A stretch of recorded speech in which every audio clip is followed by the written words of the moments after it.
Welcome back to another video. Today we have a TackLife Power Tools table saw. Don't forget to help out the channel by subscribing, hitting the like, hitting the bell icon so we can buy more tools, make more review videos. That's the way YouTube runs the platform by subscribers and likes. Big shout out to TackLife for sending us this tool, see if it works, to see if it doesn't. So I'll definitely let you guys know. Don't forget to help out the channel by subscribing, hitting the like, hitting the bell icon so we can buy more tools like this, make more review videos. That's the way YouTube runs the platform by subscribers and likes. And let's get to the unboxing. So they did send me this to see if it works.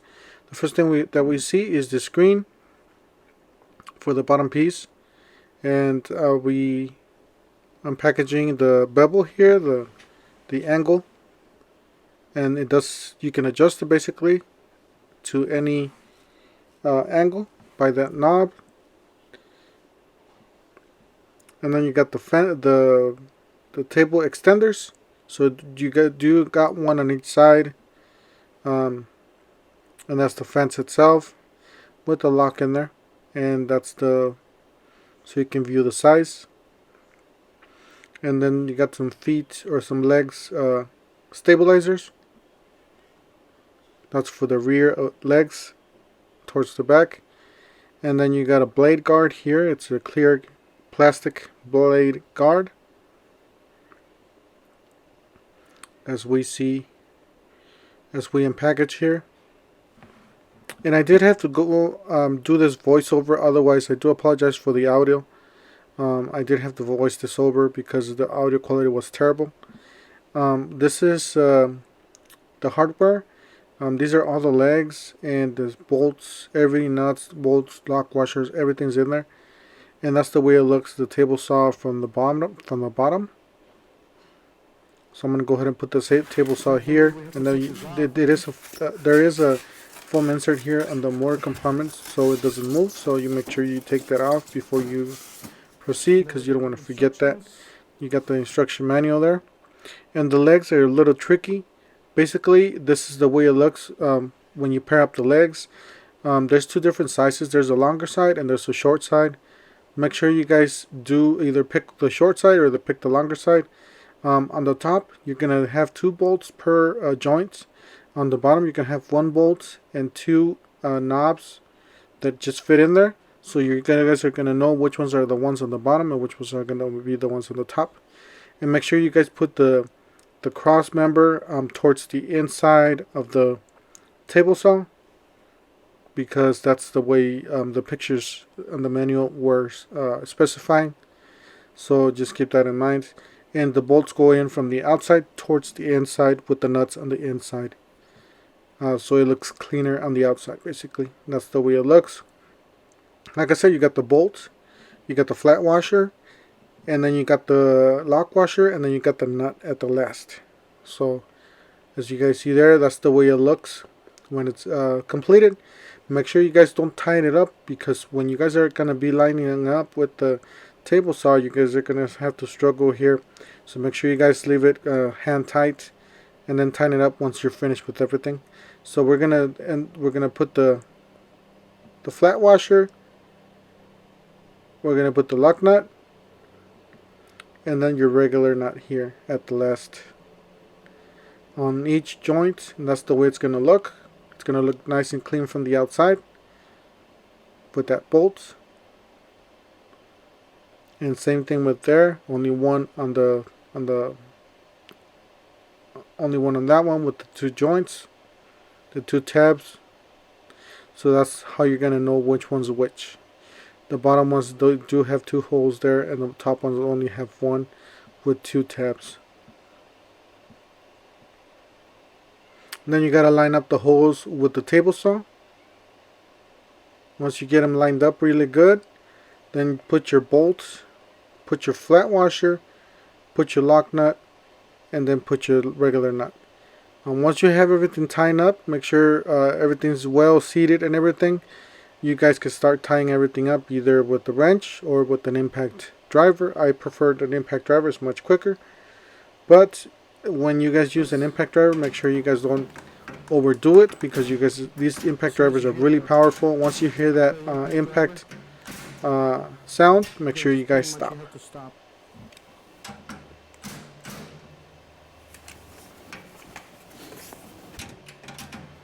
And make sure you go every single one of them. Make sure you don't miss any of them. You do have to play with it so you can make room for it, because these impact drivers are pretty big and powerful. But I decided to just do it with this because it's a lot quicker instead of just going with the... And then once you done with that, you can start with the screen here that goes on the bottom. They do have some screws in there already, and they are adjustable so you can move them side to side, as you guys see there. I'm just doing this by hand. Obviously, if you have a drill, you can do it with a drill, but it's these are fairly small and easy to do so.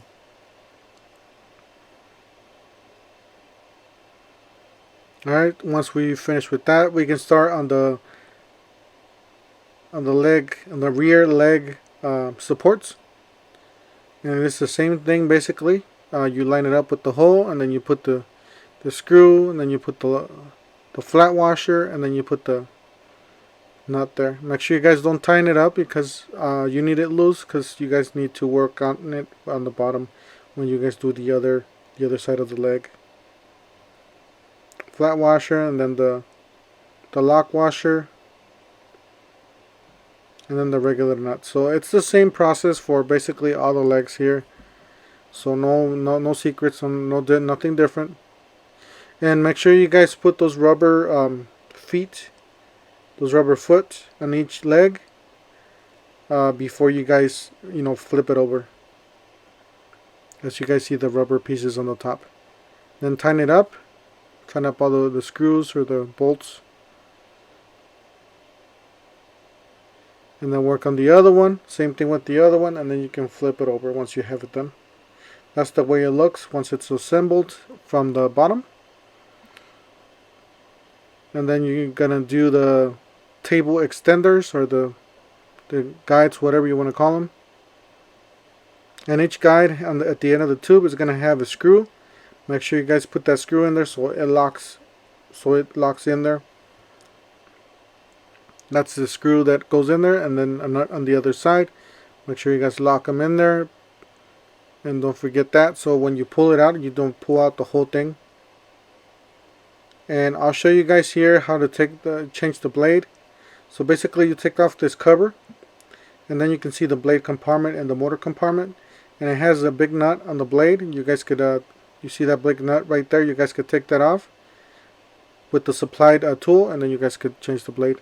And you guys do have a bevel here. This is a different part, a bigger little fence there you can use for the bevel there. And it does have a storage for the extension cord, and then you have a storage for the push stick on the right side. So those are nice little features that it has. And then we're going to do a few cuts here. This is going to get loud, so just be careful.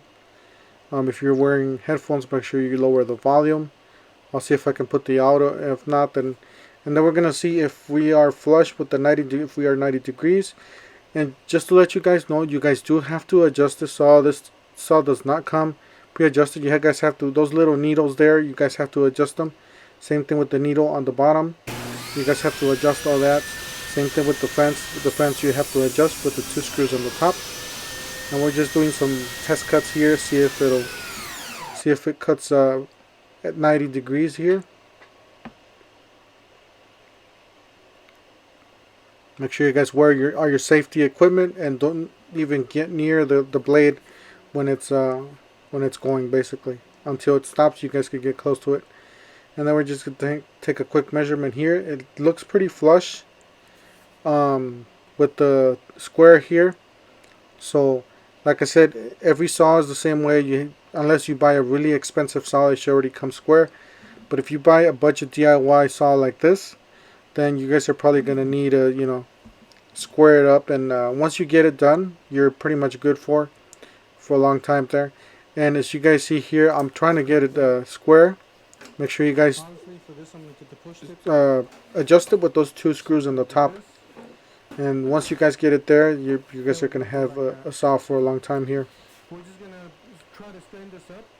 And that piece of wood is not the straightest. It's kind of warped. So I'm trying to make it straight with all these cuts. And that's the way it looks when it cuts. Make sure you guys use the push stick when you guys are getting to a smaller piece.